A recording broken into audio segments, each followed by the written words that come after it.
Esse é um tópico que nós vamos estudar, orçamento público, que tem várias nuances a serem percebidas. E é, na verdade, o local onde nós vamos encontrar as despesas públicas, as receitas públicas e as previsões de crédito público. E é onde nós vamos entender qual o planejamento estatal para ser executado. Então, o orçamento público, pessoal, é mais do que uma peça financeira. Ela é uma peça de planejamento governamental. Então, anotem aí, orçamento público é uma peça de orçamento governamental. É através do orçamento em que nós percebemos como se dá o planejamento governamental. Eu gosto sempre de falar que a gente tem algumas peças de planejamento. A primeira peça de planejamento de um governo é o plano de governo, que ele apresentou no período eleitoral. É o acordo que a população faz por voto de maioria para que seja executado naquele governo. Então, o plano de governo, ele é uma peça de planejamento. É por meio do plano de governo é que a gente sabe se aquele governo deu certo ou não. Então, primeiro elemento que a gente tem dentro de uma democracia é o plano de governo. Além disso, a gente tem outras peças de planejamento que nos instrui. Constituição Federal, a Constituição Estadual e a Lei Orgânica do Município. São peças também essenciais para o planejamento. A gente tem uma outra peça de planejamento muito importante, que é o plano diretor. O plano diretor para os municípios é a peça de planejamento urbano, é o que vai determinar para onde o município vai crescer e quais são as diretrizes de crescimento. Beleza. Esse arcabouço compõe o arcabouço que nós temos relativo às normativas legais do planejamento e o aspecto político-eleitoral, que é fundamental numa democracia. Aí nós vamos ter as outras peças de planejamento, que são o plano plurianual, a lei de diretrizes orçamentárias e a lei orçamentária anual, que é o que a gente vai estudar aqui. O plano diretor, você vai estudar em direito ambiental, em direito urbanístico, em direito municipal. As leis constitutivas, você vai estudar em direito constitucional. O plano de governo é típico do estudo da gestão pública, do direito político. E aqui no direito financeiro, nós vamos estudar, então, essa perspectiva do orçamento público. Eu alerto para vocês que isso serve também para o nosso modo de pensar a nossa vida. E eu quero que vocês conectem com isso também. Então, vamos lá. O que é que nós vamos estudar aqui? 3 tópicos: as leis orçamentárias, os princípios orçamentários e o ciclo orçamentário. O orçamento é o quê? A administração financeira e orçamentária está preocupada com a atividade financeira do Estado, ou seja, a administração das receitas e das despesas. O orçamento é, portanto, um instrumento de gestão financeira do dia a dia do Estado. A estrutura institucional estabelecida na Constituição de 1988 foi um grande avanço no que se refere ao processo administrativo. Então, o que é o orçamento? Ela é uma peça de planejamento e é um instrumento de gestão financeira do dia a dia do Estado. O que acontece com o orçamento público, portanto? O orçamento público nada mais é do que uma peça de planejamento que leva em conta a questão financeira. Quanto custa para que eu execute a atividade administrativa? Quanto custa para que eu faça valer os planos governamentais? Porque, como vocês já viram na economia, quando vocês estudaram economia, as necessidades humanas são infinitas, mas os recursos são escassos. E compete a nós gerenciar os recursos para a execução do planejamento, dos nossos propósitos constitucionais. Então, o orçamento é um instrumento de gestão financeira do dia a dia do Estado. Nós vamos ter as seguintes características do orçamento. Primeiro, o orçamento é uma lei de iniciativa do Poder Executivo. Só pode ser proposta pelo Poder Executivo. O orçamento público, portanto, é uma lei de iniciativa do Poder Executivo, que é aprovada pelo Poder Legislativo, que é um mecanismo de controle político e fiscalização sobre a proposta e a execução orçamentária, junto com os tribunais de contas que pertencem ao Legislativo. Os tribunais de contas compõem a estrutura do Legislativo. E o que o orçamento faz? Ele estima a receita e fixa a despesa da administração governamental. O orçamento, ele estima a receita e fixa a despesa. Eu quero que vocês grifem isso. As receitas são estimadas e as despesas são fixadas, ou seja, são autorizadas. O orçamento, ele deve ser elaborado por todas as esferas de governo e é elaborada em um exercício para vigorar no exercício seguinte. Então, olha só, o orçamento público é elaborado em um exercício para vigorar no exercício seguinte. Ele é feito em 2020 para ser aplicado em 2021. Ele é feito em 2021 para ser aplicado em 2022. Gente, desculpa, viu? Agora, vejam bem, como peça financeira e de planejamento, o orçamento ele pode estar tanto nas secretarias voltadas para as finanças, quanto para secretarias voltadas para o planejamento. Aqui em Governador Valadares, por exemplo, a diretoria orçamentária, ela é pertencente à Secretaria de Planejamento e não à Secretaria de Fazenda. Então, gente, vamos construir esse conceito. O orçamento é lei de iniciativa do Poder Executivo, vírgula, aprovada pelo Poder Legislativo, vírgula, que estima a receita e fixa a despesa da administração governamental. Esse é o conceito de orçamento público.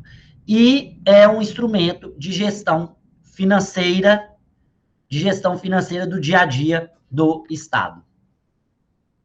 Dúvidas, pessoal? Quanto a esse conceito? Pelo conceito, nós já temos várias informações. O orçamento é lei de iniciativa do Poder Executivo, aprovada pelo Poder Legislativo, que estima a receita e fixa a despesa da administração governamental. O planejamento, então, Então, o orçamento, ele é uma peça de planejamento. É uma peça de planejamento por meio do qual as políticas públicas setoriais são analisadas e ordenadas segundo a sua prioridade e selecionadas para integrar o plano de ação do governo. Ele não é só numérico, mas consiste em um plano de trabalho do governo, onde são estabelecidos objetivos. A Constituição de 88 não só introduziu o processo de planejamento no ciclo orçamentário, medida tecnicamente importante, mas, sobretudo, reforçou o papel do Poder Legislativo.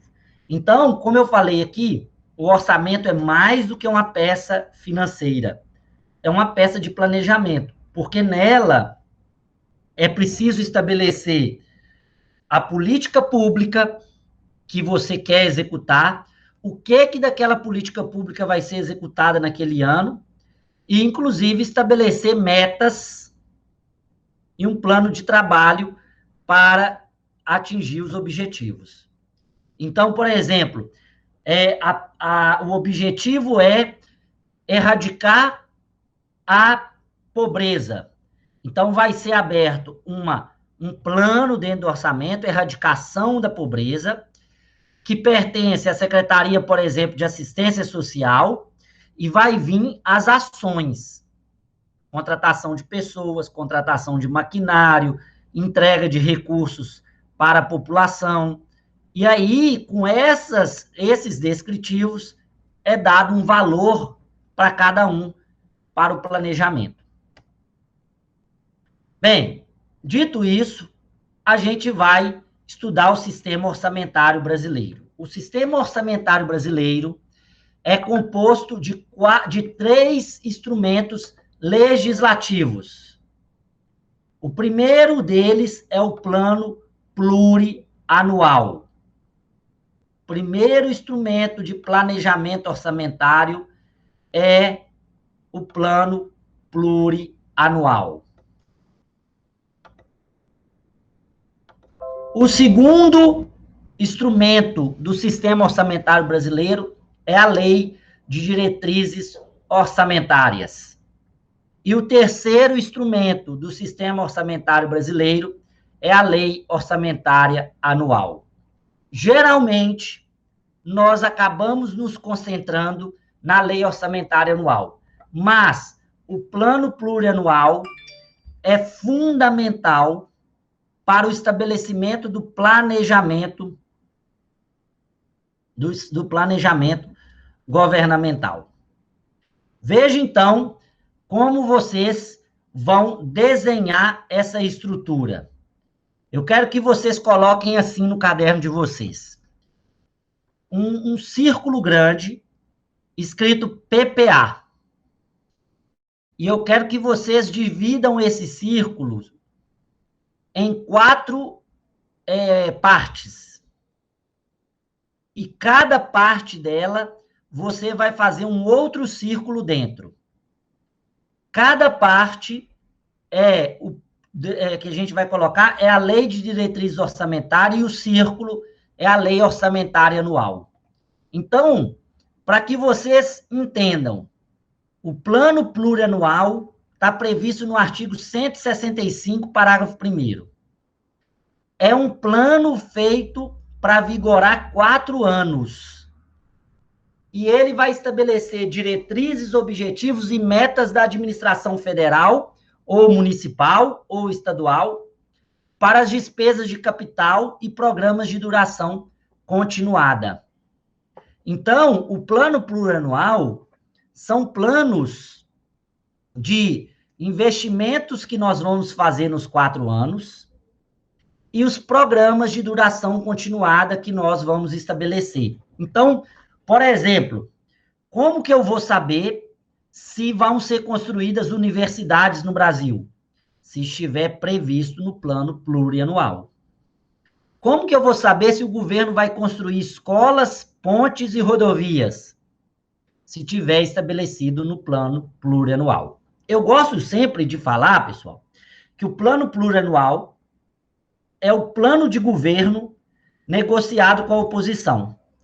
Você ganha a eleição, você tem o plano de governo com seus objetivos, agora você vai materializar isso num plano plurianual, que é o que você vai fazer nos próximos 4 anos, que vai ter que ser aprovado pelo Legislativo. Então, nós vamos saber quem ganhou o Legislativo e vamos ter que negociar com o Legislativo a execução desse plano de governo que vai se transformar no plano plurianual.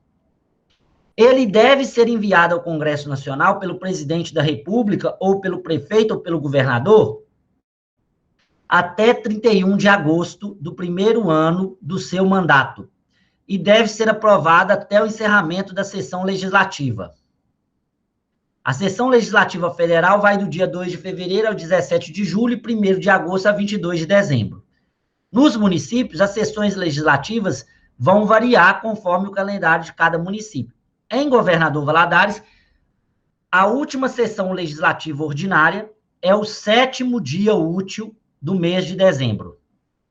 Então, veja só, envia-se o plano plurianual até o dia 31 de agosto desse primeiro ano, e ele tem que ser aprovado até o fim do ano. E ele vai vigorar no 2º ano de governo, no 3º ano de governo, no 4º ano de governo e no 1º ano do governo seguinte.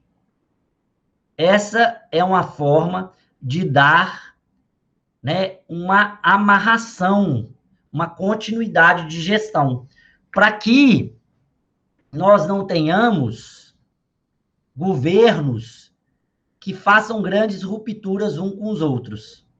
Então, veja bem, o prefeito atual, que começou 2021, ele está executando o plano plurianual que foi construído em 2017.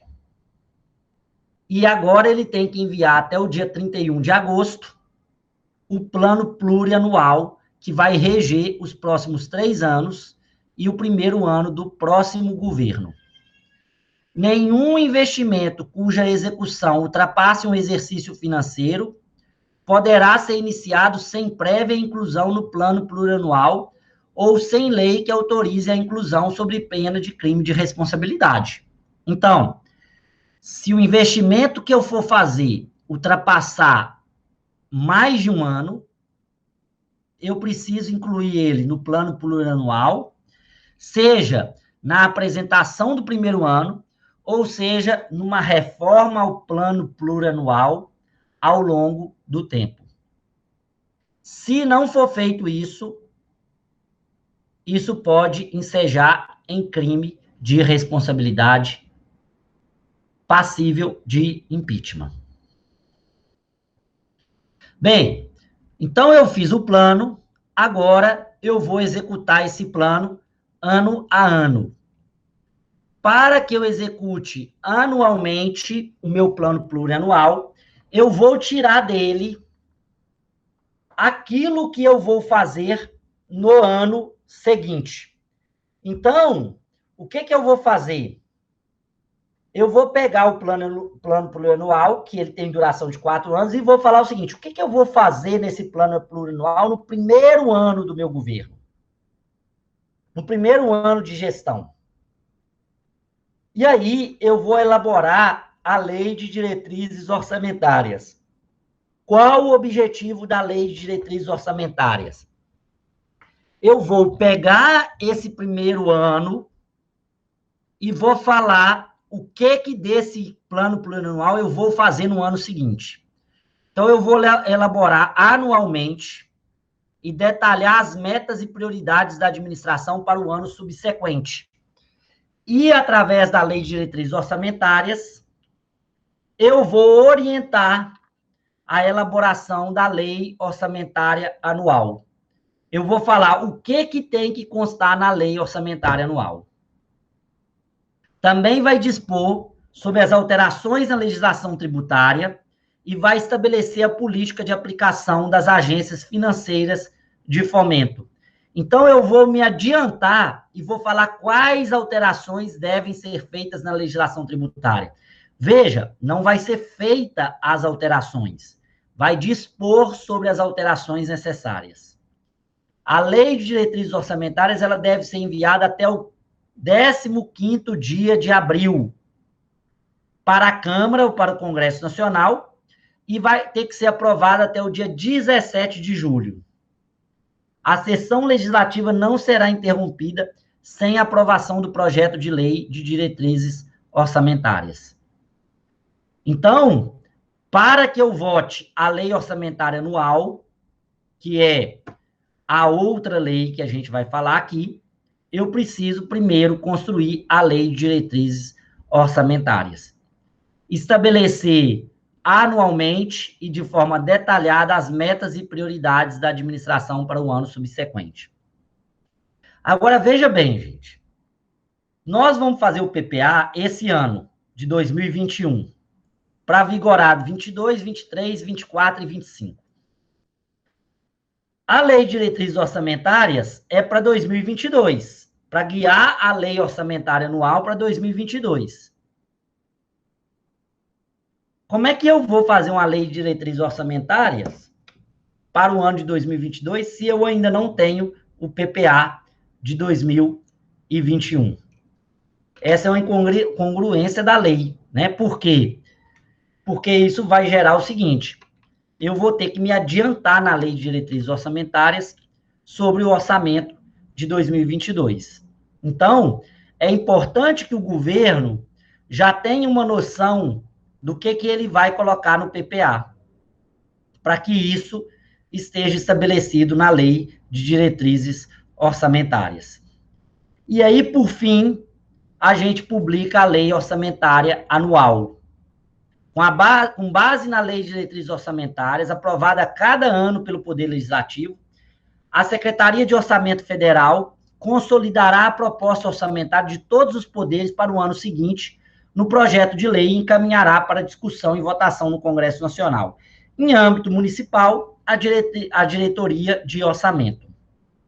O projeto de lei orçamentário deve ser encaminhado até 31 de agosto, uma mensagem do presidente explicando as escolhas realizadas na lei orçamentária. No caso de governador Valadares e dos municípios, com a mensagem do prefeito municipal. A lei orçamentária anual, ela vai disciplinar todos os programas e ações do governo federal no exercício e só pode ser gasto se previsto no orçamento. Vocês se lembram que a gente falou que as despesas precisam ser autorizadas. A discussão vai se dar numa comissão mista de orçamento e planos do Congresso, que vai apresentar emendas e colocar em votação final pelo plenário. Então, aqui também é feita uma comissão de orçamento, em Governador Valadares, que discute, apresenta emenda e vai à votação final pelo plenário. A lei orçamentária anual é uma lei ordinária, ou seja, que requer quórum simples. Além da lei orçamentária anual, o prefeito, o governador ou o presidente, ele pode emitir decretos de contingenciamento. O que são os decretos de contingenciamento? São emitidos pelo Poder Executivo ao longo do ano e limita as despesas abaixo do limite aprovado. Então, o que o governo faz? Chega fevereiro e março, ele emite um decreto de contingenciamento.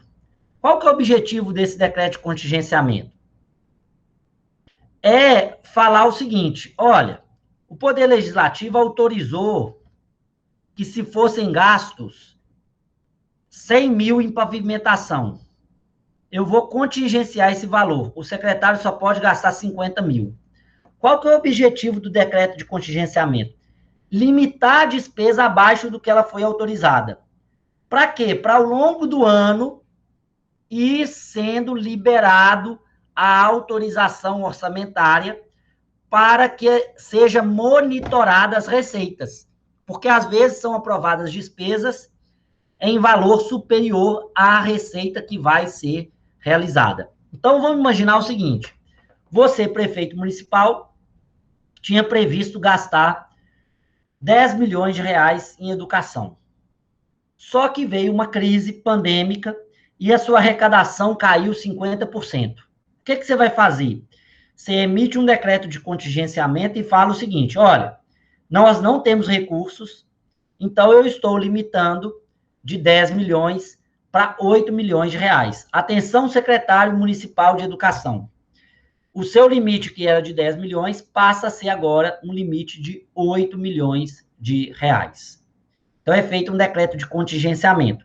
E ao longo do ano, conforme a arrecadação vai evoluindo, você vai alterando o decreto de contingenciamento. Ou ampliando o decreto, né, limitando mais, ou afrouxando as regras.